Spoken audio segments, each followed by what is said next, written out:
Sunflowers were planted after Chernobyl because they can absorb radioactive waste. If you don't play the sister of the main character on this show at some point. That's actually the one thing that I knew because I've seen the little guy before. Greetings, Palaxians. Today on the Bounty Board, we're giving our immediate first impressions on Fallout's first episode from a non-gamer perspective. So kick up that warp drive and let's punch it. Welcome back to the Guardians of the Palaxy podcast. It's me, MT. Haha, just kidding. No, it's not. It's me, Whitney, and I'm here with my very bestest friends in the whole entire Palaxy, Tommy Bechtold, and very special guest, Anna Vanston.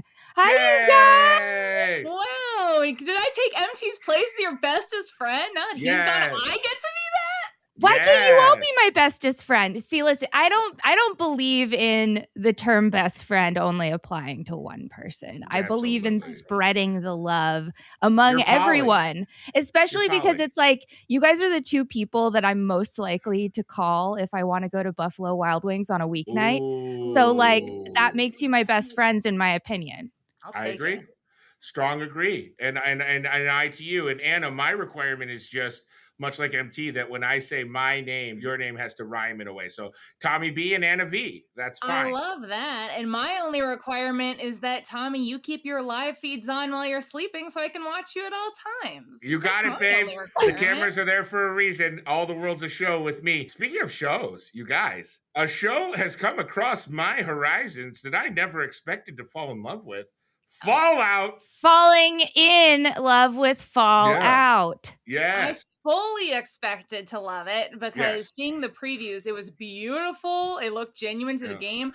I bought this shirt, which you can't even see, so that was a good $30 spent on that. Oh, hell yeah. No, we're seeing it now, baby. Hell yeah. It's the one time. But no, as a fan of this series, and I will say, if you're used to seeing me cover Mario content, I am a light fan of this, a casual fan of the series, but as somewhat of a fan, this was very faithful. Can't wait to talk about it. I agree. I was not a fan, as I said off air to Anna, but now sharing with you, Whitney, this devastating news.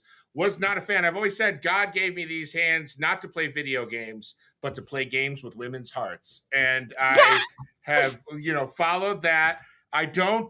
I'm not a big gamer. I didn't know anything about Fallout, but I got to tell you, like you said, the visuals are incredible. The world is so immersive. The casting by my man, John Papsadera. Casting, incredible. Absolutely incredible casting. He once cast a young Tom Bechtold on a little show called Hunters. And I like to say, John, call me for season 2 of Fallout. Boy. I'm railroading this back. I get to be the bad guy today that railroads this back on track. Let's get back to it. Stop self-promoting. Cut my nose off, John. I'm ready to be a ghoul boy. Come on. Yeah. Slice our ghoul boy to me, Tommy. Slice our noses off and call us the ghoul boys, because that's what the three of us are here to talk to you guys today. Anna is the expert. Tommy and I are both. We went into Fallout Anna's the expert who said that she's a light fan. So I don't give a shit. You have to stop throwing that. I don't give a shit. No, I'm saying she's the expert out of the three of us because Tommy and I have never even played Fallout. We have never seen this. You were saying that the promos of the show looked beautiful. I didn't even see the promos, baby. I watched the first episode for the first time today, and let me tell you what. Damn, that opening scene really hooked me in. It was beautiful. Oh, so amazing. And also you just knowing what the show's going to be about. It had that real Hitchcock thing of the bombs under the table and it's going to go off, but you don't know when. It's like, oh God, because it kept panning back to the skyline. This cityscape is about to go off, but we don't know when. And everybody, things are getting increasingly more tense with the husband and wife and Walton Goggins' character and the husband. And I got to just make one more comment before we dive into the episode fully. And this is not going back to the casting director. This is going back to the Tom Bechtold Casting Associates. Whitney, if you don't play the sister of the main character on this show at some point, we're going to have to dye your hair black. But my God, I was like, this girl could be, you don't look, I'm not going to do that thing oh God, you guys look exactly like. But you look like you could be related, and I mean that as a compliment. That's such a wonderful compliment. Yeah. She is so beautiful. And when I have blonde hair, I think it's really a lot of people, when they tell me that I look like a celebrity, it's always a celebrity that has big eyes. So she's another one of the big eye gang. Yeah, you guys have the big head gang. I'm brows. I'm brows. I got the woman has thick brows. They look like me. Usually when anyone What? I was just gonna say, usually when anyone compares me to a celebrity, it's a celebrity dog or horse. Anyway, what were you gonna say, Anna? Well, see, I was going to say I'm really proud of you for taking a step up from the place you were at, which was all women look the same. I thought that was a really big step up. I've said that for years, and it's not gone well on the internet. It's gone well in some not surprising corners. Nerdrotic always wants me to come on as a guest. Anyway, back to it. I want to say, from the top, you're talking about all this foreshadowing that's going on. Straight up from the top, the Nat King Cole song "Orange Colored Sky" was playing, which I was fully expecting this sort of 50s soundtrack to go with it. That's very Fallout games coded. But I loved that even the song choice "Orange Colored Sky," you sort of evoked images of the orange sky when all of the bombs were gonna be blowing up. Loved that. Loved the fact that he had a blue and yellow cowboy outfit that mimicked suits. Loved that. I'm sorry, but he looked so cute in that little outfit. I really liked it. I was like, this costuming department is great. I love his little getup. I love the daughter's little getup. Oh my goodness, it was just adorable. I was like, that's what I want to be for Halloween for sure. Yes. Oh yeah, and I want to be a little horse. I'll be Lucy. I'll wear a vault suit. And make my eyes be huge. Yeah.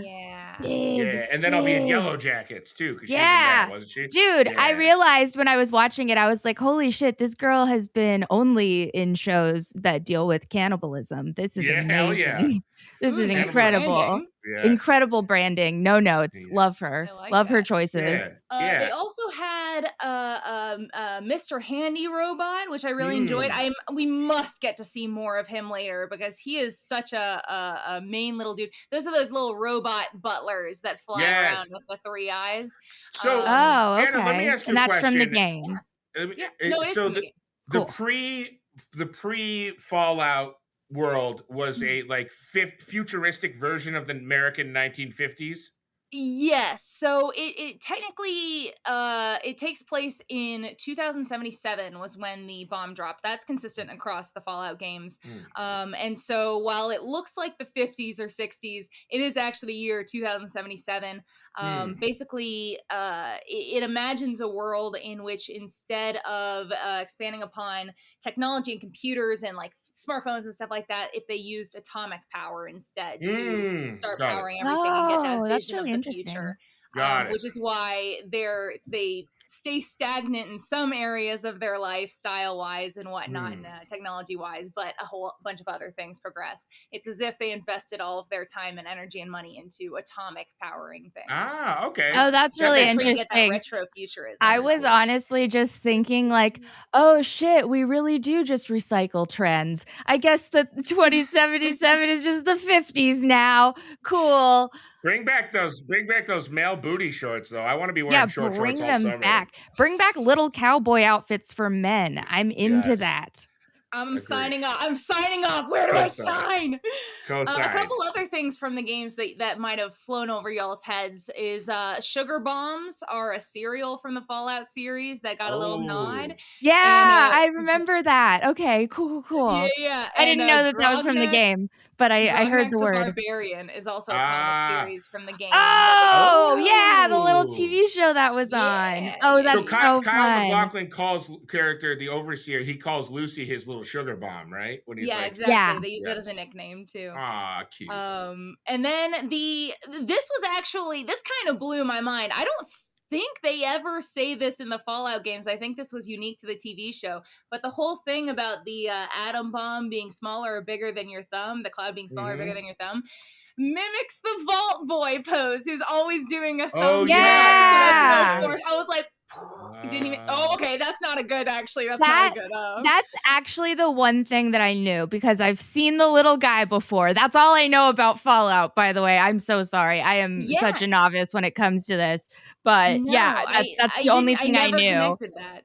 And I don't think that was the original intention. I think the creators have said like, no, that wasn't. He wasn't doing that trick. But I think it's a beautiful addition to the show. No, I mean, I thought that was one of the coolest scenes in the show. I mean, the dialogue was beautiful.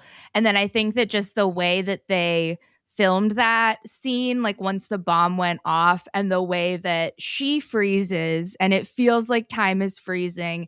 And then he looks at it and he freezes. And it's like, obviously all of this is in real life happening in like a matter of seconds. But like when they show the characters standing still and that's how it's happening for them and it makes you be in that moment with them. Chills. It was so good. I loved it. The shockwave is always the coolest part. Like I was waiting to see how they were going to do the shockwave because I think that's such an interesting part of the whole atom bomb thing. I thought they did it really effectively. Oh yeah, they did. That whole first scene set quite a tone, and then we move to Vault 32. Vault 32? 33. Vault 33. Life in Vault 33, where Kyle MacLachlan is king, as far as I know, as far as I'm concerned. Kyle MacLachlan is king, and doing hand stuff with your cousins is totally A-okay and something that people openly share with one another, regardless of age difference. Yeah, I know that it's only about 3 generations before that's what you gotta do. Yeah, that's fine. True. It's really just the fact that was a selling point for her as she was pitching herself as a bride. She was like, oh, and by the way, I've really only done hand stuff with my cousins. Yeah. I'm aware that you can't fuck your cousins. Don't worry. I totally get that is bad for the reproductive system that we're all upholding here. And they were like, good, yes, this is a girl who's only done hand stuff with her cousins. And that was the weirdest shit ever. Is this part of the game? Is it part of the game that you're allowed to lightly jerk off your cousin, but only that? It's not, but I'm wondering if I should be putting it on my resume now. Oh. Gross. Done light hand stuff. Can you shoot a shotgun too? Because she was like, she's like, I've tried shooting a shotgun. And I got to be honest, I've jerked my cousin off plenty of times. And by the way, that's evergreen for this show, not just the game. The internet is forever, Tommy. Ask why I'm the most popular boy at family reunions. Okay, you'll get an answer you may not like. I'm railroading back. Speaking of the riflery and whatnot, she has this list of things that she's listing off, all of these skills that she's acquired. And I noticed that a bunch of them are skills from the game that you can pick. Repair, science, that's so speech cool. were all directly pulled from the game. She also has fencing, which might be melee weapons, wrestling, which she calls intermediate phys ed. Yeah, I can't talk today. Okay, which I think might be unarmed combat. Riflery, which might be small guns, and then gymnastics, which doesn't really have a lineup, but I'm thinking it might either be the sneak trait or the ability trait, one of the two. But I thought that was a cute little game, 1-to-1. Hell yeah. That's so fun. I love that. And of course, Lucy gets approved with that immaculate resume. Immaculate wife resume, because all the things that you want in a wife, all of them. Rifling, I always say wrestling and rifling is the key to a happy marriage.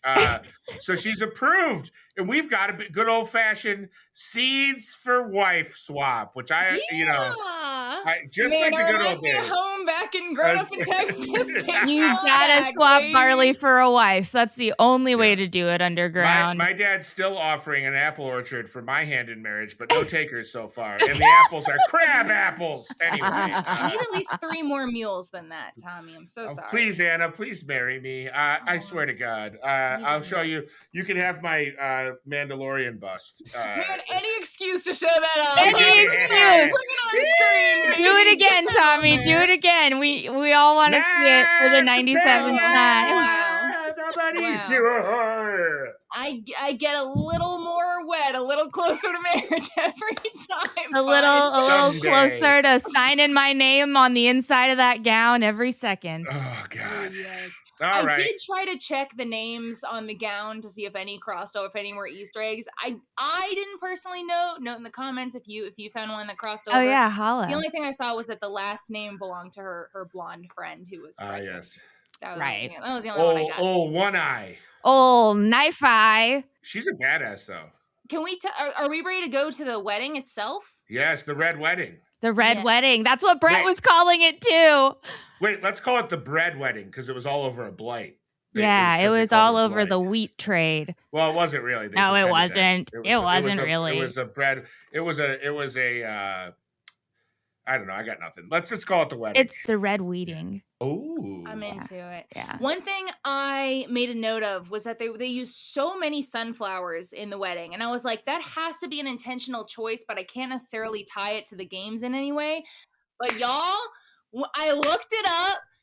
Sunflowers were planted after Chernobyl because they can absorb radioactive waste. They have properties that absorb radiation. And I'm like, that can't be a coincidence, man. Oh, holy shit. Wow. Dude, that is such a cool find. Oh my God. Like, that's I had no rad. idea. Damn, that's cool. I didn't either. After Chernobyl, they planted thousands of sunflowers, and apparently that helped clean up the radioaction.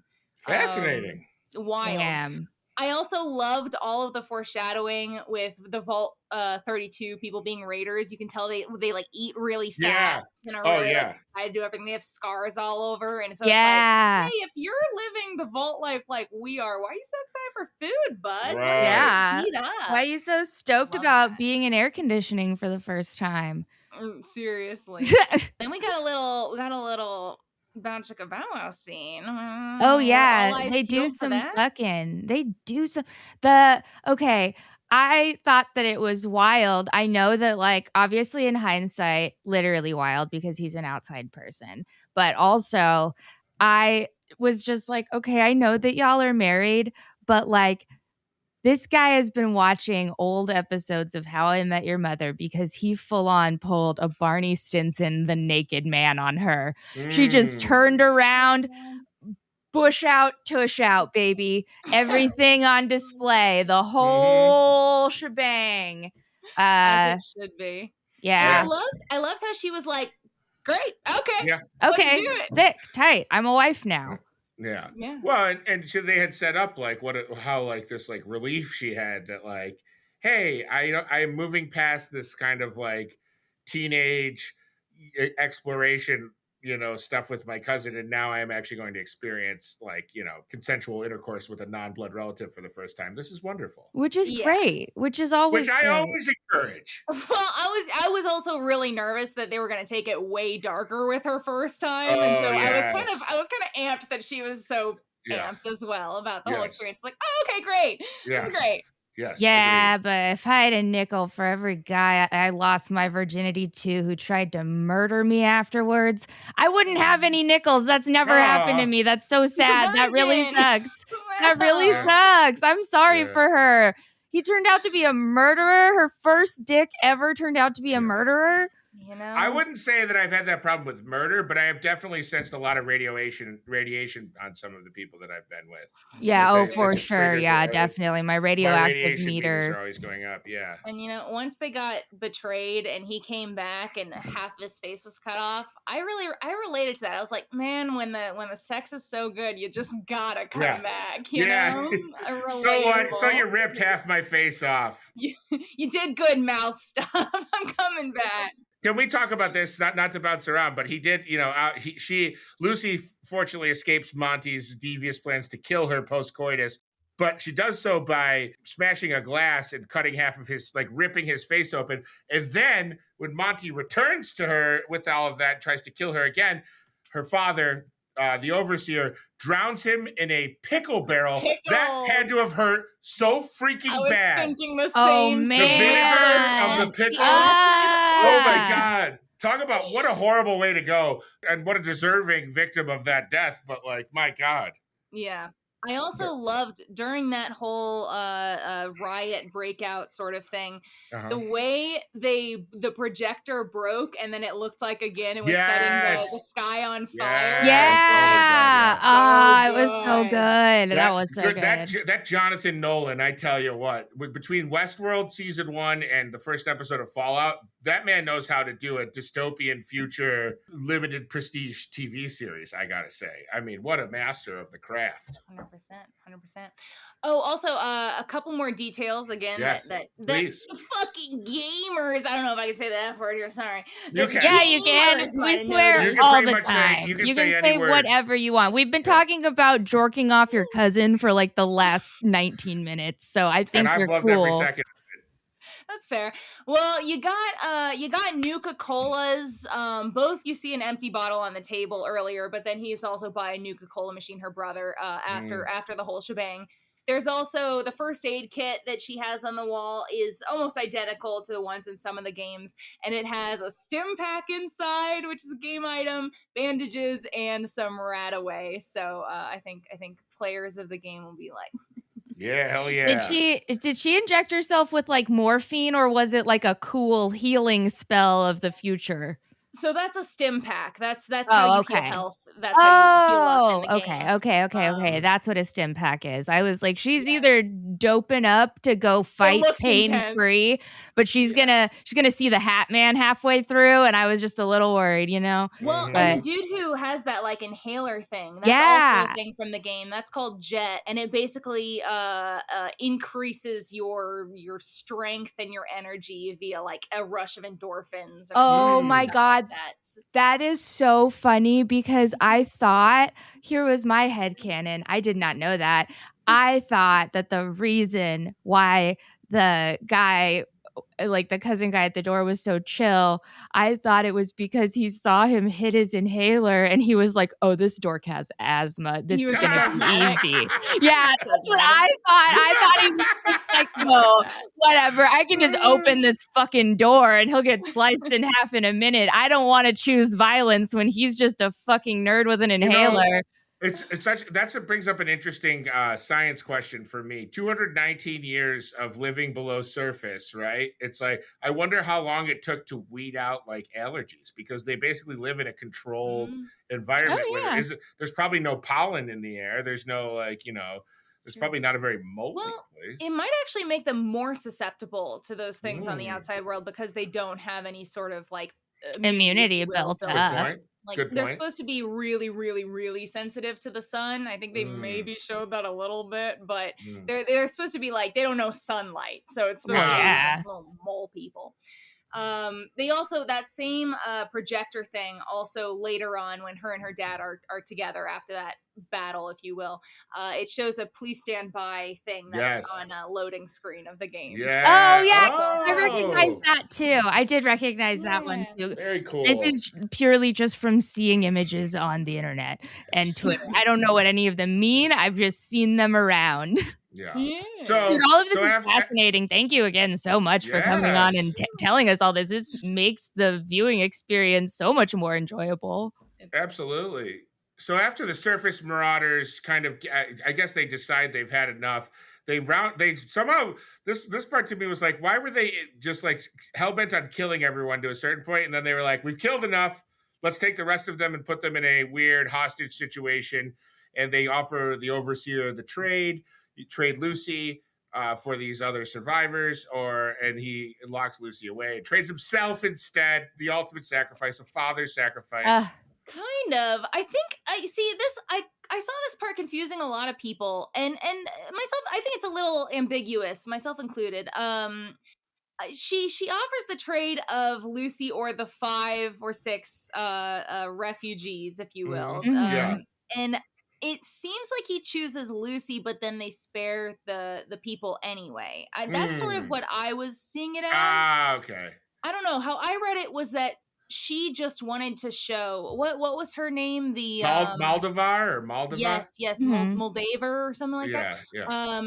I think that she just and again, this storyline is different than the games. They've created their own sort of like characters and community. My guess is that she wanted to show Lucy that her dad was a little selfish in his choices.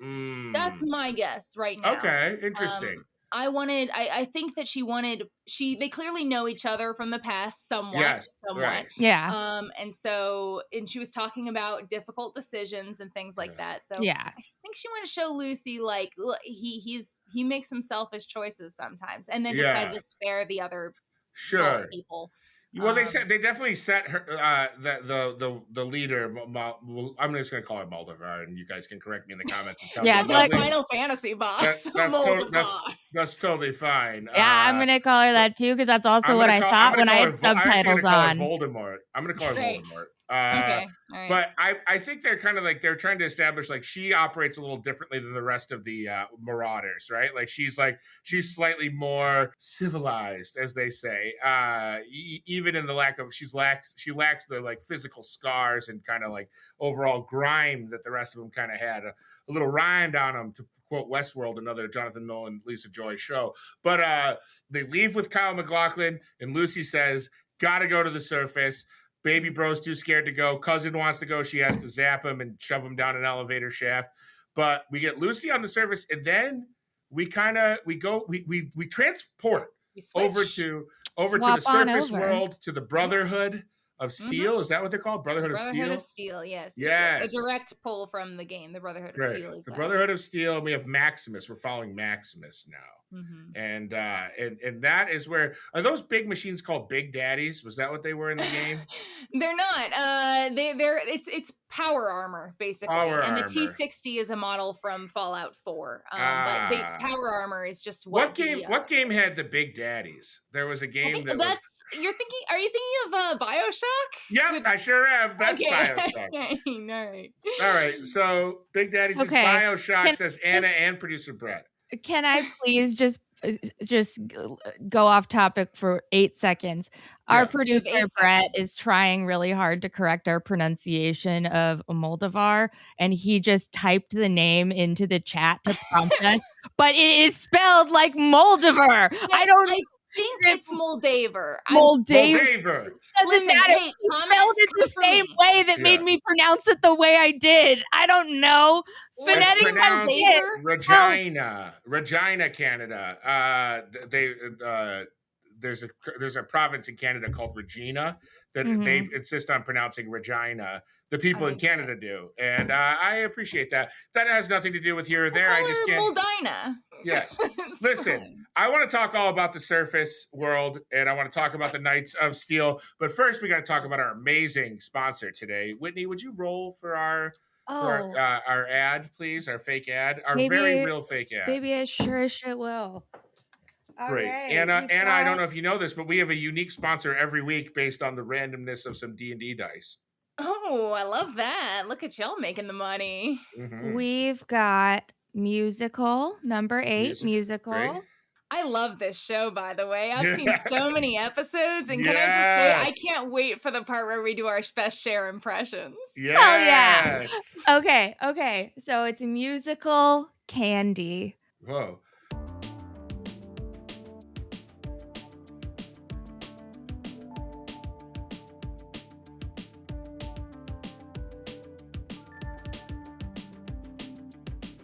Do you believe this tastes like chocolate? Like chocolate, like chocolate. I can feel something inside me say, I really don't think this is made of whey. Yes, ladies and gentlemen, maybe you're not getting enough protein in your life, but ooh, this tastes like chocolate. Musical Candy from Whitney Co. is just the most incredible chocolate of all time. Whitney, you invented this in your scratch kitchen that you own, right? I sure as shit did. I invented this shit. It tastes so motherfucking delicious. It's from my kitchen, bitch, and it is a hit with all the kids who snack on it. Musical Candy. Womp, womp, womp, womp. I thought y'all actually had a sponsor. No, Anna, that's what we do. We roll the dice, and that's our sponsor of the week. Wait, I have to finish the tagline. Musical Candy. Don't let the tune ruin the mood. Yeah. If I could eat candy, give me a Milky Way. That's it. That's all I got. All right. Now, back to the show. We're at the surface, the Knights of Steel. I got to be honest. I'm not into the Knights of Steel. I don't like the culture. I don't like the fanaticism. I immediately was turned off by these people. Again, I know nothing about the games. I'm not sure if they're heroes or villains, but Anna, tell us about the Knights of Steel, please. I'll tell you all about the Brotherhood of Steel. And I want to do so in a way that doesn't, because again, even though this is a different world, I don't want to potentially spoil anything that happens in the future of the game. Fair. I will say that the Brotherhood of Steel, some people find them cool, some people don't like them. They are kind of known to be self-righteous assholes, like a thorn. They do follow a very strict code, and it's sort of, if you're not with us, you're against us, and they have big laser rifles and power armor, so you don't really want to be against them too much. If Tommy and I want to be on the right side of history, should we like the Brotherhood of Steel or should we not? You're gonna have, I'm so sorry, Whitney, you're gonna have to make that decision and stand by it. Goddamn. I stand with the Brotherhood of Steel, and they have my full support. I don't know if I want to support them or not. I've only seen one episode. When I was playing the game, I came across them in the wild, a couple of them who were doing some mission, and I was like, friend or foe? And then when they didn't shoot me, I walked up to them and I was like, what's up, guys? And they were like, leave us alone, citizen. And then I just kind of jogged alongside them and I was like, dang, y'all look cool. Where'd you get that armor? They hated me. They absolutely hated me. Oh, man, I'm so sorry that the Brotherhood cast you out. I mean, I know they weren't having it, but I think they are supposed to be cool and yet a little full of themselves. You're not supposed to know how you feel about them right now. So I think that's very apt. I think they did a good job at presenting them. Wait, Anna, are you saying that I shouldn't know every element of the story of a TV show based on the pilot? I don't know if I understand that. Are you sure about that? Well, I am curious how y'all felt about Maximus, because Maximus is an original character. So you're getting fresh eyes just like everyone else. How did you feel about him? I don't trust him. I feel like he may have actually put that razor blade in Dane's boot. You think maybe? What do you think, Whitney? I actually think that Dane put the razor blade in his own boot to give his buddy a chance to live his dream. That's what I think. Ooh, well, that conversation they had. Smart. That conversation they had in the medical bay. They did kind of seem like they were a little bit almost like mercurial about the whole thing, which was pretty physically devastating. Like it was very. I'll be honest. That scene, the things like Saw level booby traps, like gross me out so bad. That's the type of horror and special effects that like viscerally affect me. I like put my shoes on and like flinched a little bit after that. I gasped. I almost thought that was dead skin, like run. I was like, oh, instead of their sock. They have a slender leg and ankle and foot, so I thought it looked like their leg had been sliced. You know what I mean? It was gruesome. It was really gross. I didn't like it. Anyway, Maximus is a squire now. Maximus is now going to be a squire to, what's the guy? Titus? These names are all, I believe, ancient Rome, right? These are Roman names. Maximus, Titus. There might be a reason for that too. Yes. Later. Okay. I don't know. I don't know. I truly don't know what they're going to touch on. I feel like we should reiterate for everyone. We've only seen the first episode. I'm not sure if we ever said that. To be honest, naming all your knights and citizens after Roman soldiers and Roman warriors and Roman heroes seems like some real American shit. Like, the Roman Empire. I wouldn't be surprised if we find out that the Brotherhood of Steel is not good. That's my prediction. I might be wrong. I might be wrong. I'm getting bad vibes, but I am getting good vibes from, in my opinion, the MVP of the episode, Walton Goggins, aka the Ghoul. By the way, bro, that man partied so much in 2077 that he lost his nose. Okay, yeah. That's the dangers of cocaine, kids. Not even once. Not even once. Not even once. Also, when they're introducing that whole section and the guy gets shot with a baby foot, a toy baby foot, I do believe that is a junk jet from Fallout 4, which is a giant gun that shoots a bunch of junk that you're carrying. So I think the other guy had a junk jet gun too, right? When he shot the friend, when the big guy shot the friend, it was like garden shears and a bunch of other things, random items. And then Walton Goggins used the other guy's shotgun and blew the other guy's head off. That was just a straightforward, your standard Jesus Christ crafted shotgun made from God's brain. But as I always say, our God is an awesome God. May he reigns from heaven above. Anyway, you got some nice share hair, Anna. You've got some beautiful share hair. I didn't even the middle part. I don't have a good share, which is why I did not participate, and I'm so sorry. You have wonderful hair and wonderful shares. I said wonderful hair, but what I meant was on this podcast. I was just clarifying why I haven't done share voice. Cousin It. You look like Cousin It for a second from Addams Family when you put your hair in front. Finally, someone who doesn't just have thick eyebrows like me. Yeah. You look like Eugene Levy. No, I'm just kidding. I think this is the best haired podcast I've ever recorded. 3 dynamite hairs. Let me let it all hang out. This is such shade towards MT. What are y'all doing?